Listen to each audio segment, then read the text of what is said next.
Ladies and gentlemen, here is what I know. The average person makes 6 excuses per day. Now, according to my calculations, that's little over 2,000 excuses per year. And why do you think that is? It's because we are stuck. You are stuck.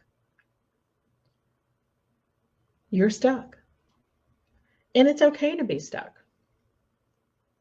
The important thing is that you don't stay stuck. You see, the average person, we all tell ourselves three simple things when it comes to excuses. Number one is that you don't have enough time to do the things that you need to do because we're so busy. You don't have time to take 20 minutes to watch a webinar. You don't have time to go to the library, or you don't have time to read a book. If you don't have time to start a business plan because we are so busy. But that's just an excuse. You see, the second excuse is that we tell ourselves we don't have enough money. You don't have enough money to buy the things that you need to buy to start your business. Or you don't have enough money to invest in yourself, to educate yourself, or to start your business. You don't have enough money, enough time. And then that favorite excuse that we have, I don't know how, or you don't know who to call. You don't know how, or you don't know who to call. And so you tell yourself that, why bother? Why bother? Because you just don't have enough time. You're not going to vote to that. You don't have time to devote to it. I'm here today to tell you to invest in yourself. Love yourself enough to invest in yourself, the time, the resources, and the connections, so that you can remove excuses, so that you can live the life that you deserve. Because that's what's preventing you from moving forward. It's all of these excuses that you come up with. You see, I'm not just telling you this to tell you that, because I've gone through this myself. I'm a wife, I'm a mother, I'm a breast cancer survivor. I worked in corporate America for over 20 years. And I thought that I was going to retire with 30 years of service and sit back and relax. But life has a way of changing things. And so that changed for me. And so that meant that I had to take care of my health. So I took early retirement and started my own business. Yes, I had excuses because I was thinking, I don't know how, I don't have enough money, and when am I going to have the time? So I couldn't say I didn't have the time because I was no longer working. I was healing. So I had extra time to focus on me, focus on the things that I wanted for my business.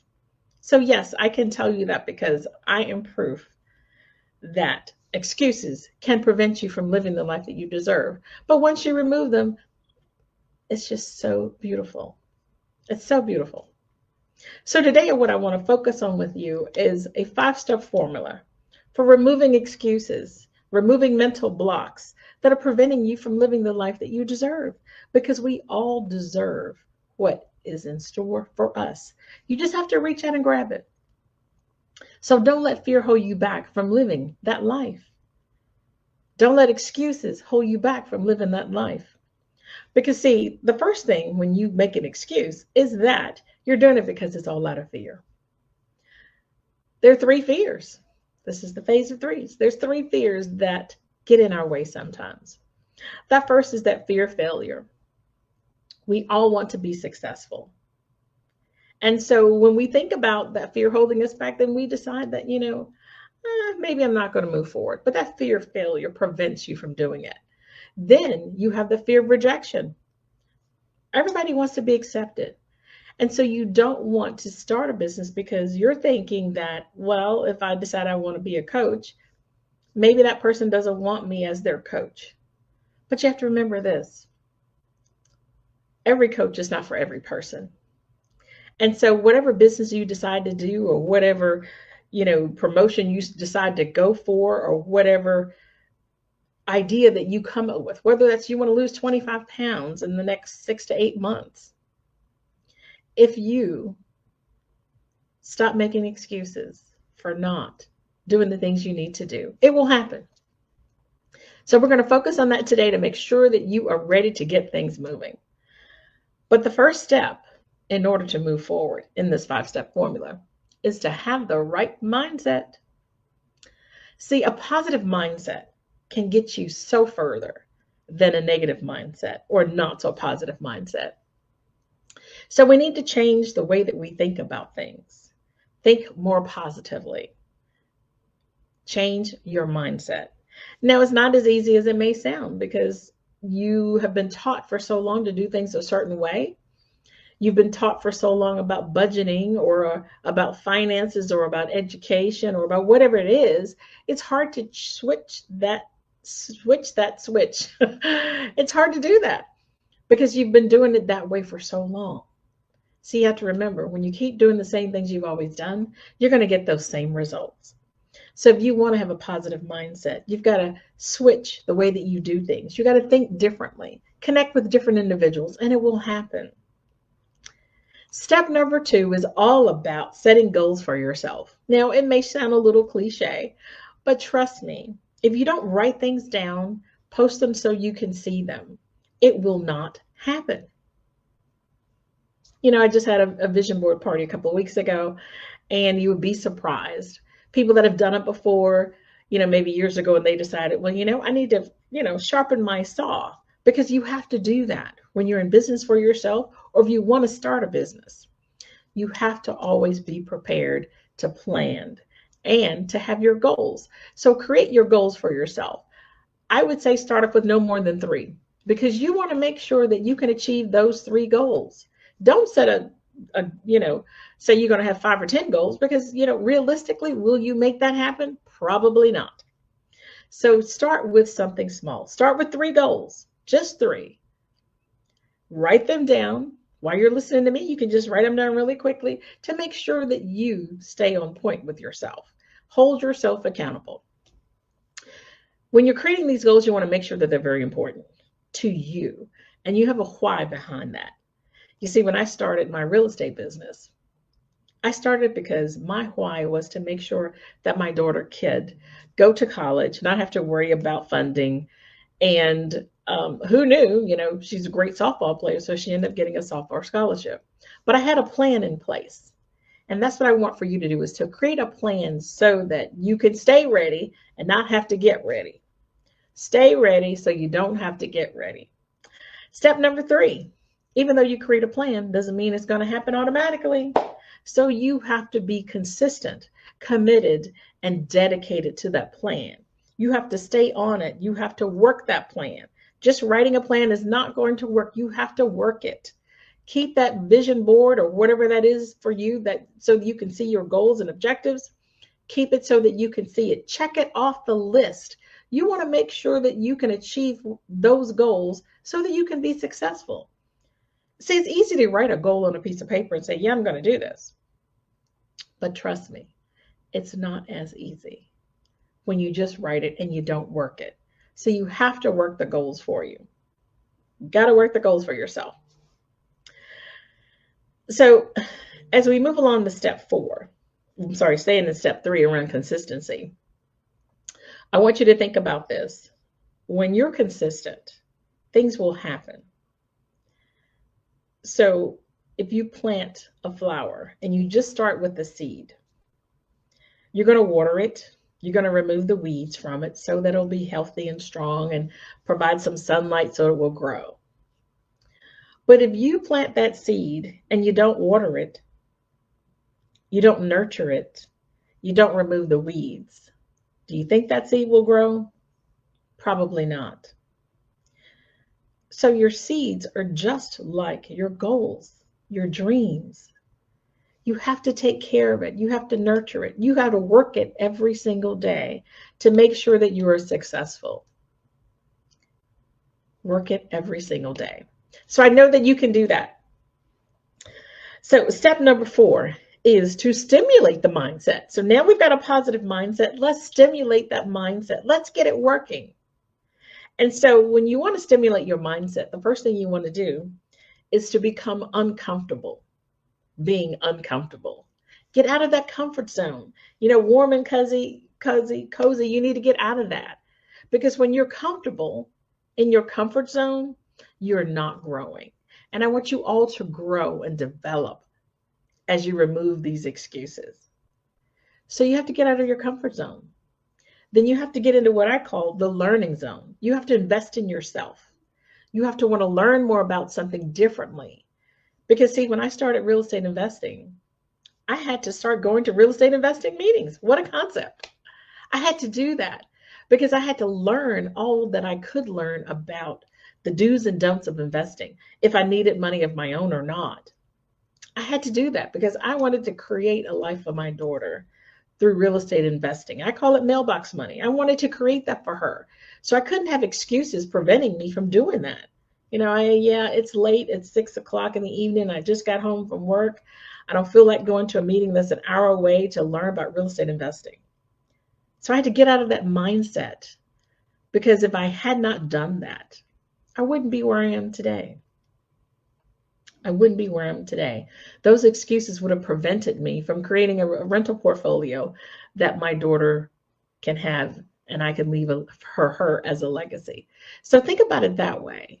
It's about creating a legacy for your family, living the life that you deserve and that your children deserve or your family deserve. So that's what you want to do. You want to be consistent. You want to be disciplined.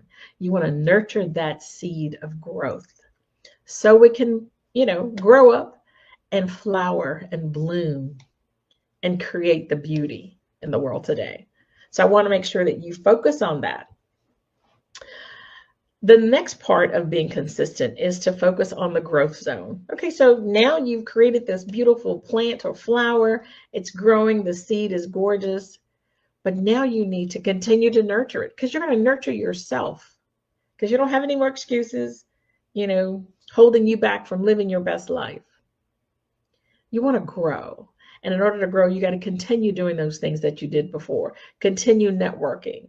Continue to say mantras to yourself in the morning when you get up and you're brushing your teeth. You want to make sure that you're setting yourself up for success. Be positive. Mindset is so powerful. And I know that you can do this. You can remove those excuses. You can eliminate those fears. You can have confidence in yourself and become competent in whatever it is that you want to pursue in life, so that you can live that life that you deserve, whatever that is for you. Or is it, losing that 20 pounds, or maybe it's applying for that next level promotion in your business. Whatever that is for you, you can do it. You just have to have the right mindset, be consistent. Now, as we move along to the step number 5, and this is one of my favorites, I call it creating your own blueprint for success. And so I'll ask you the question, what is your GPA for success? What is it for you? What is your grade point average for success? What I'll share with you is that I created mine that says BET. B is for bet on yourself. Bet on me. Bet on you. Bet on yourself. Believe in yourself. So B is for belief. Believe in yourself that you can do it. Yes, you've got this. You can make it work. E is for energy. Get excited about what's happening. Get excited about it, because think about it. If you're not excited about your business, you're not excited about growth, then no one else is excited about it. So if you want to be a coach and you're talking to a client, a potential client, about working with you, if you're not excited about the services that you can provide him or her, then they're probably not going to be excited. So then that allows you to come up with another excuse as to why you don't want to do it. But be excited about it. And T is for take action. A plan with no action is just a hope. So you have to plan by creating your goals and take action on them. Hold yourself accountable. Do whatever it is necessary to make sure that you can be successful. So I have my goals posted up in my office. I review them every month, and I make notations about things that I have not done. And here it is, the 2025 has already started, and I'm a little bit behind, but that's okay. I will catch up. I'm a little bit behind. So the last thing that I want to share with you is the most important, I believe. So what I want you to do is to get a piece of paper, have a pen if you don't already, and I want you to ask yourself 3 questions that are extremely important to removing excuses. Because see, we all tell ourselves, why we can't do anything. We have excuses, we have fears, we have doubt. But what false statement are you telling yourself? What's holding you back from moving forward? Is it excuses? Is it something else? So the first question I want you to ask yourself is, how is my life right now? Are you happy with the way things are? Is everything going your way? Are you getting the clients that you want to have? Are you losing that 1 pound a week and that's working for you? Are you preparing yourself for that next promotion and life is going really well and you're feeling excited about it? How is your life right now? Think about that. Takes a few moments to write that down, whether it's now or it's later. But how is your life right now? The second question I want you to ask yourself is, how do you want your life to be? What are your hopes? What are your dreams? What are your goals? Where do you want to be in the next 5, 10 years? How do you want your life to be? Because you need to start thinking about that. Removing excuses, eliminating fears, yeah, that's great. But if you don't know how you want your life to be, will that be useful to you? The third and final question I want you to ask yourself, write it down and answer it, is, what are you willing to give up to get there? Because see, there's a cost for everything. There's a cost to start a business. There's a cost to losing weight. There's a cost to getting a promotion. There's a cost to get education. There's a cost for everything. What are you willing to give up to get to where you want to be? You see, for me, when I started my real estate business, started my coaching business, started my training business, there was a cost. I had to devote more time to myself and educate myself on certain things that I wasn't familiar with. So the cost was I lost family time, but I needed to do that in order to get to where I wanted to be. So there's a cost for everything. A cost. What are you willing to give up to get there? Some of you may know that I am a mayor for the town that I live in here in the state of North Carolina, and there's a cost. There was a cost to run for that office. I won, yes, but there's a cost to do everything. And are you willing to pay the cost to do it? Whether it's financial or it's time or it's energy. Because most people don't realize when you get to a certain level of success, it's exhausting. So there's a cost there. But what are you willing to give up to get to where you want to be? Are you ready to bet on yourself? Are you ready to take charge of your life? Are you ready to remove excuses, eliminate fears, eliminate self-doubt, build that confidence? Are you willing and ready to live the life that you deserve? If you raise your hand and say, yes, I am ready to take charge of my life, remove all those barriers, remove those excuses, sign me up. If you're ready for that and you want to learn more, connect with me. Go to www.linda, Linda, Jordon, JORDON.com. Connect with me. Let's have a conversation about how I can help you live the life that you deserve by eliminating fears, removing excuses. We all deserve the best, and I want the best for you. Thank you.